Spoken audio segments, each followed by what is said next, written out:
श्रोत्यांनो, मला खात्री आहे की ज्यांच्याजवळ नवीन करार आहे त्यांनी योहानकृत शुभवर्तमान ह्याच्या 10व्या अध्यायाला उघडलेले आहे. ह्या अध्यायात येशू उत्तम मेंढपाळ आहे हे आम्ही पाहणार आहोत आणि हे येशू ख्रिस्ताचे 7वे वाक्य आहे. पहिली गोष्ट जी आम्हाला पाहायला मिळते ती म्हणजे मेंढवाड्याचा दरवाजा. पहिली 2 वचने वाचूया. मी तुम्हाला खचित खचित सांगतो, जो मेंढवाड्यात दाराने न जाता दुसरीकडून चढून जातो तो चोर व लुटारू आहे. जो दाराने आत जातो तो मेंढपाळ आहे. जर श्रोत्यांनो, ह्या भागात आपण जाल तर अद्यापही काही मेंढवाडे आपणाला ह्या ठिकाणी आढळतील. हा सर्वसाधारण लोकांचा मेंढवाडा होता. संध्याकाळी त्या भागात राहणारे सर्व मेंढपाळ ह्या मेंढवाड्यात आपल्या मेंढरांना आणीत व रात्रभरासाठी आतमध्ये कोंडून ठेवीत. मेंढरे राखणाऱ्याच्या स्वाधीन त्या मेंढरांना करून ते आपापल्या घरी रात्रभरासाठी निघून जात. दुसऱ्या दिवशी सकाळी येऊन मेंढपाळ आपली ओळख देऊन आतली आपली सर्व मेंढरे घेऊन जात असे. मेंढवाडा इस्रायल राष्ट्राला दर्शवितो. प्रभू येशू त्यांना सांगतो की तो दरवाजाने आत आला. तो त्यांना हे सुद्धा सांगतो की तो मेंढवाड्यात दाराने न जाता दुसरीकडून चढून जातो तो चोर आणि लुटारू आहे. ह्या ठिकाणी एक फार महत्वाचा दावा प्रभू येशू करीत आहे. तो म्हणतो की मी दरवाजाने आत आलो. तो कायद्याप्रमाणे आला, अर्थात जुन्या करारातील भविष्यद्वाण्या पूर्ण करण्याकरिता तो आला. तो नियमशास्त्राधीन होऊन आला. गलतीकरासपत्र 4 अध्याय आणि 4 वचनामध्ये सांगितले आहे. गलतीकरासपत्र 4 अध्याय 4 वचन. परंतु काळाची पूर्णता झाली तेव्हा देवाने आपल्या पुत्राला पाठविले. तो स्त्रीपासून जन्मलेला, नियमशास्त्राधीन असा जन्मलेला होता. तो दाविदाच्या वंशात भविष्यद्वाणीप्रमाणे जन्मास आला. लुकरू शुभवर्तमान 1 अध्याय आणि 32 वचन सांगतं की तो थोर होईल व त्याला परात्पराचा पुत्र म्हणतील आणि प्रभुदेव त्याला त्याचा पूर्वज दावीद ह्याचे राजासन देईल. त्याचप्रकारे मिकाचे पुस्तक 5 अध्याय आणि 2 वचनाप्रमाणे तो बेथलेममध्ये जन्मला. मिकाचे पुस्तक 5 अध्याय 2 वचन. हे बेथलेम एफ्राता, यहुदाच्या हजारांमध्ये तुझी गणना अल्प आहे, तरी तुझमधून एक जण निघेल. तो मजसाठी इस्रायलाचा शास्ता होईल. त्याचा उद्भव प्राचीन काळापासून, अनादी काळापासून आहे. तो फक्त दाविदाच्या घराण्यातच नाही, परंतु यशायाचे पुस्तक 7 अध्याय 14 वचनामध्ये लिहिल्याप्रमाणे कुमारीपासून जन्मला. हे वचन आम्हाला सांगतं की यास्तव प्रभू स्वतः तुम्हास चिन्ह देत आहे. पहा, कुमारी गर्भवती होऊन पुत्र प्रसवेल व त्याचे नाव इम्मॅन्युएल, आमच्या सन्निध देव असे ठेवेल. यशायाचे पुस्तक 11 अध्याय आणि 1 वचन सांगतं की ईशयाच्या बुंधाला धुमारा फुटेल, त्याच्या मुळातून फुटलेली शाखा फळ देईल. श्रोत्यांनो, हे फार मनोवेधक आहे की येशूच्या जन्मापर्यंत दाविदाच्या राजघराण्याचे सर्व ऐश्वर्य समाप्त झालेले होते. ईशाया हा बेथलेममधील एक शेतकरी होता. तो खरे पाहता मेंढरे राखणारा होता. त्याचा पुत्र दावीद ह्याचा अभिषेक करण्यात आला व ते घराणे राजघराणे ठरले होते. परंतु जेव्हा प्रभू येशू ह्या पृथ्वीवर जन्मास आला, तो ईशायाच्या बुंधातून निघालेला एक शाखा होता. येशू एक साधारण सुतार होता. सुताराचे कपडे त्याने घातले. सुतारासारखे साधे जीवन त्याने व्यतीत केले. भविष्यद्वाण्या कशा तंतोतंत पूर्ण झाल्यात हे आपण लक्षात घ्या. तो मसीहा आहे. तो दाराने आत आला. त्याच्याजवळ जो अधिकार होता तो कोणाच्याही जवळ नव्हता. दुसऱ्यांजवळ मसीहा होण्याचा अधिकार नाही आणि नव्हता. त्यामुळे त्यांना दुसरीकडून चढून यावे लागले. ह्या आधीच्या अध्यायात आम्ही पाहिले श्रोत्यानो की आंधळ्याला जेव्हा दृष्टी प्राप्त झाली तेव्हा ह्या धार्मिक पुढाऱ्यांनी त्याला बाहेर काढले, मंदिराच्या बाहेर काढले. धार्मिक पुढाऱ्यांनी प्रभू येशूला धिक्कारले होते व आता ते त्याला आव्हान करीत आहेत. आपल्या कदाचित स्मरणात असेल की ते त्याला म्हणाले, काय आम्ही सुद्धा आंधळे आहोत?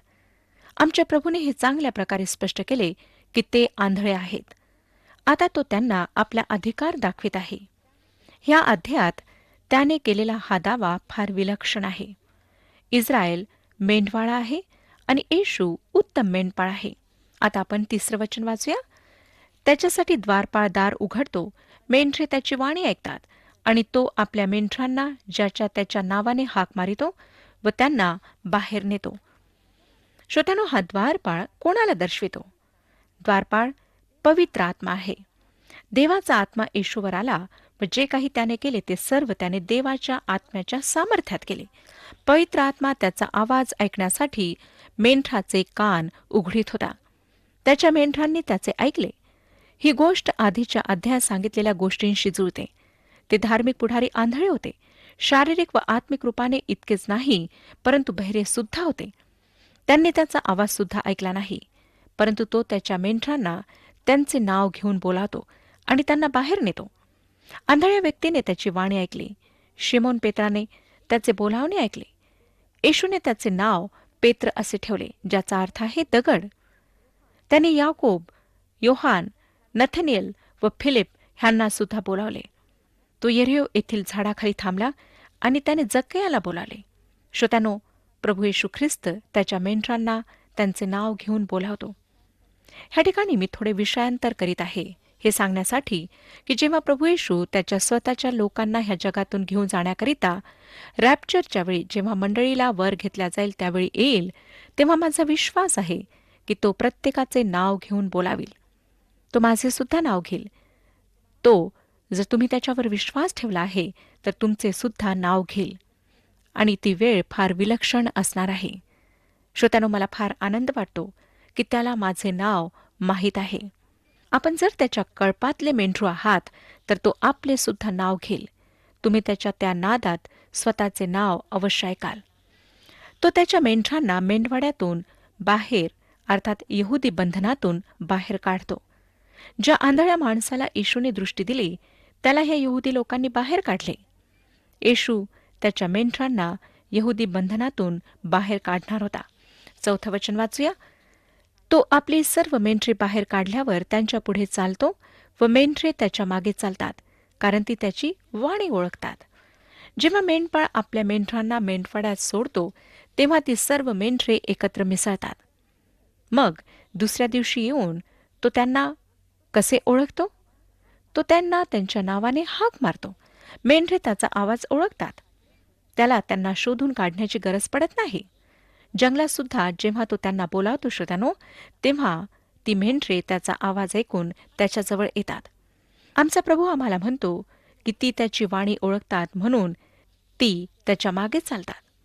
श्रोत्यानो, जर आम्ही त्याची आहोत तर आम्ही त्याची वाणी ओळखू आणि आम्ही त्याच्या मागे चालू. आज आम्हाला हे माहीत करून घेणे फार विलक्षण आहे की जेव्हा आम्ही देवाचे वचन सांगत आहोत तेव्हा येशू त्याच्या मेंढरांना लगातार बोलावित आहे. देवाचा आत्मा द्वारपाळ आहे, जो दरवाजा उघडण्याचे काम करतो व मेंढरे प्रभू येशूची वाणी ऐकतात. आमचा येशू लोकांना सर्व अनावश्यक विधी, रीतिरिवाज, कायदे, बंधन ह्यामधून बाहेर काढतो, त्यांना बाहेर बोलावतो. ज्या मंडळात त्यांना आत्मिक भोजन मिळत नाही तेथून सुद्धा तो त्यांना बाहेर बोलावतो आणि वचन आम्हाला सांगतं की ते त्याच्या मागे चालतील. आपण देवाच्या मेंढरांना नेहमीसाठी मूर्ख बनवू शकत नाही. हे खरे आहे श्रोत्यानो की एखादे मेंढरू चुकीची शिकवण, चुकीचे सिद्धांत ह्यामध्ये फसून देवापासून दूर जाते, परंतु काही वेळानंतर ते आपल्या मेंढपाळाचा आवाज ओळखते आणि वापस येते.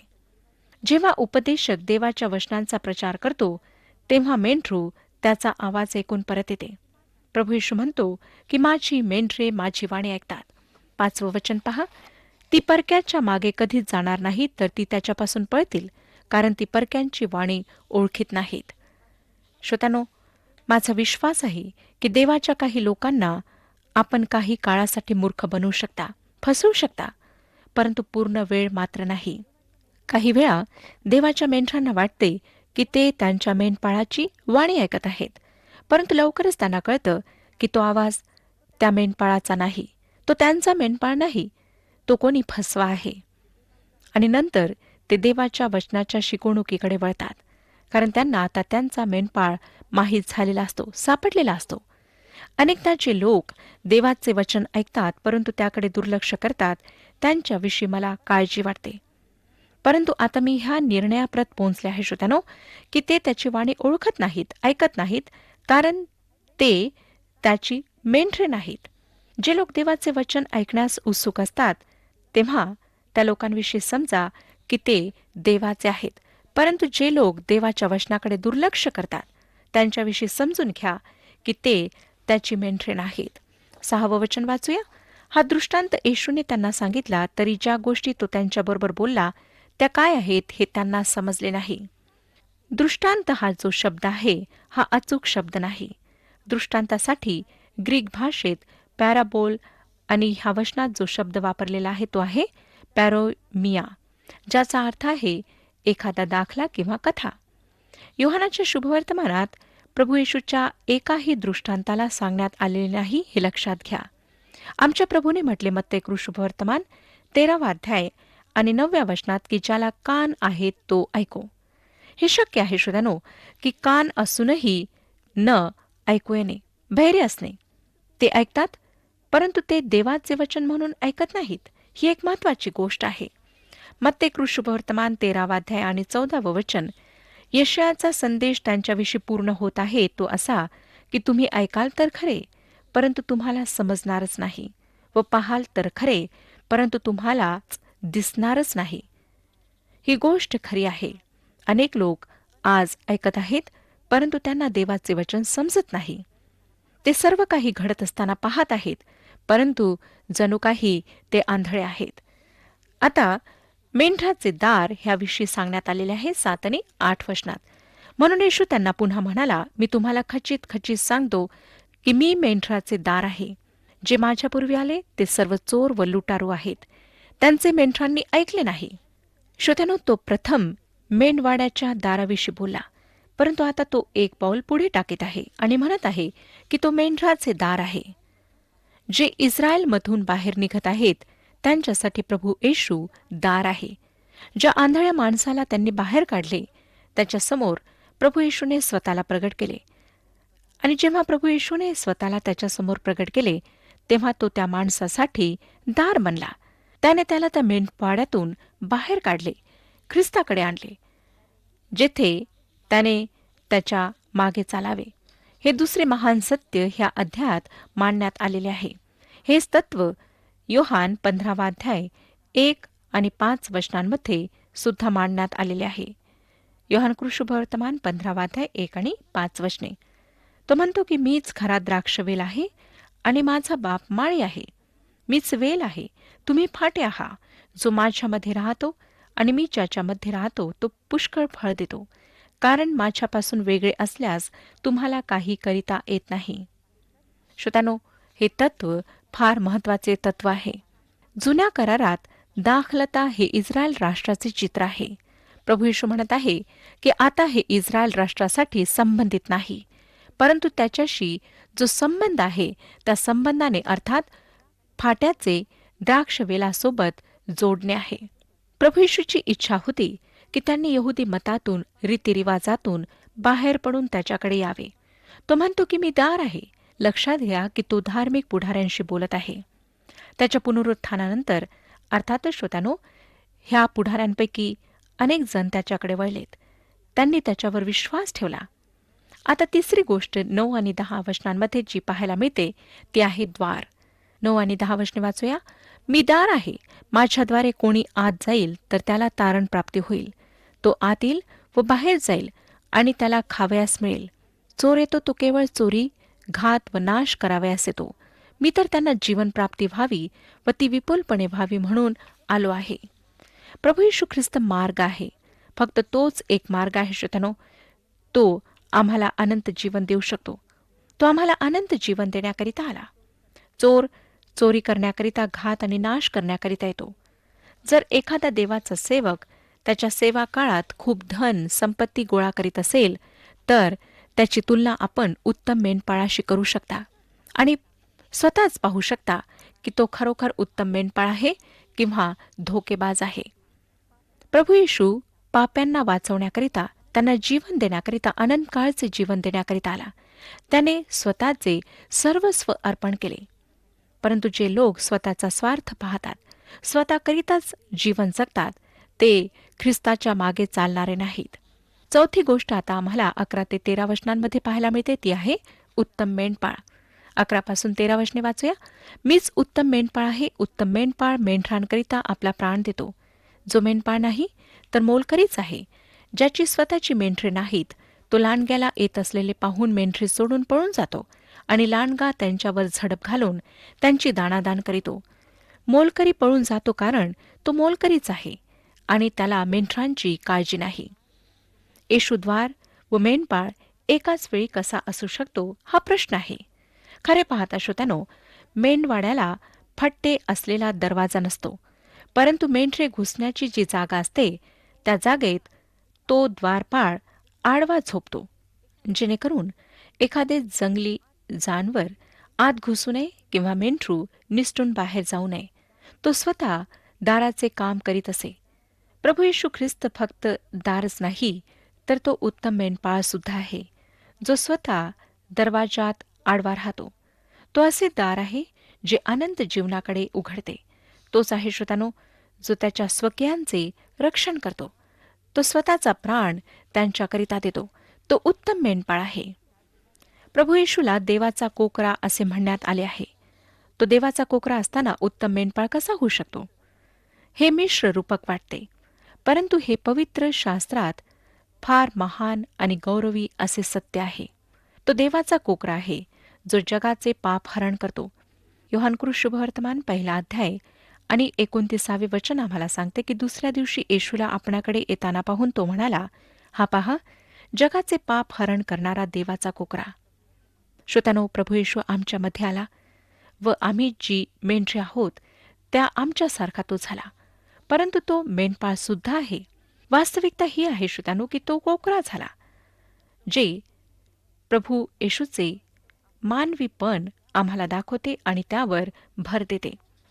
तो एकटाच ह्यासाठी योग्य आहे व आम्हाला तारण्याकरिता समर्थ आहे.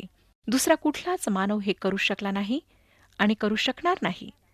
त्याला परमेश्वर असणे आवश्यक होते आणि फक्त प्रभू येशूच स्वतः परमेश्वर आहे. प्रभू येशू ख्रिस्ताचा ह्या कळपाशी तिहेरी संबंध आहे, ज्याला त्यांची मंडळी म्हणण्यात आले आहे.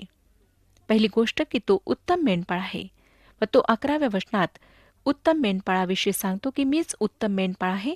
उत्तम मेंढपाळ मेंढराकरिता आपला प्राण देतो.